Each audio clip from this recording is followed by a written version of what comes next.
Have you ever wondered why Jesus' life on earth was so short? He lived for only about 33 years. Why not 50, 70, or even 100? It's a question that many people, both believers and non-believers, have asked. Today, let's explore some of the profound theological reasons behind this. First, let's look at the cultural context of that time. In ancient Jewish culture, reaching the age of 30 was a significant milestone. It was the age when a man was considered fully mature and could officially begin his public ministry as a priest or teacher. The book of Numbers mentions that Levites began their service at this age. So, when Jesus started his public ministry around the age of 30, he was stepping into a recognized role at the culturally appropriate time. His ministry, though lasting only about 3 years, was perfectly timed to meet the expectations of his society. But the main reason goes much deeper. It's all about his mission. From a Christian perspective, Jesus didn't come to earth to live a long, comfortable life. He came with a specific, divine purpose to be the sacrifice for the sins of humanity. His entire life was a journey toward the cross. Every teaching, every miracle, was a step on that path. The Bible teaches that without the shedding of blood, there is no forgiveness of sins. So, his death wasn't a tragic, premature end to a promising life. It was the very climax of his mission. His purpose wasn't to live long, but to die and resurrect, offering a path to salvation. Think of it like this.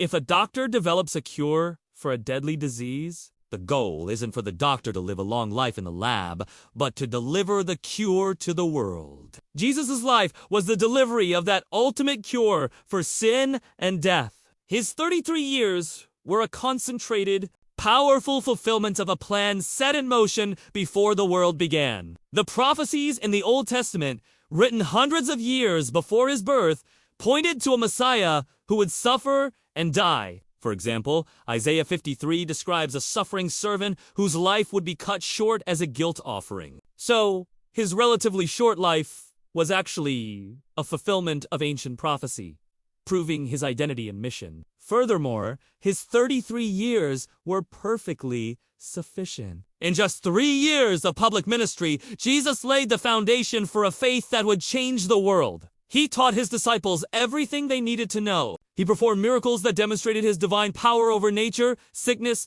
and even death itself. He delivered the Sermon on the Mount, gave us countless parables, and established the core principles of love, forgiveness, and grace. What more could have been accomplished by living longer? His work was complete. In fact, one of his last statements on the cross was, "It is finished." This wasn't a cry of defeat, but a declaration of victory. Mission accomplished! Finally, his early death and subsequent resurrection provided the ultimate proof of his divinity. If he had lived to an old age and died naturally, would his message have had the same power? His victory over death through the resurrection is the cornerstone of the Christian faith. The Apostle Paul wrote that if Christ had not been raised, our faith would be useless. His death at 33 wasn't the end of the story. It was the dramatic plot twist that led to the triumphant final chapter, the resurrection, which offers hope of eternal life to all who believe.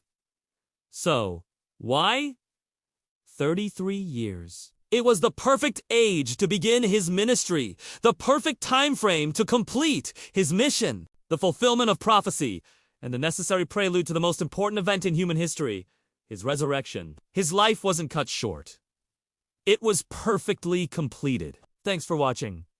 If this gave you a new perspective, please like the video and subscribe for more content that explores the big questions of faith. See you next time.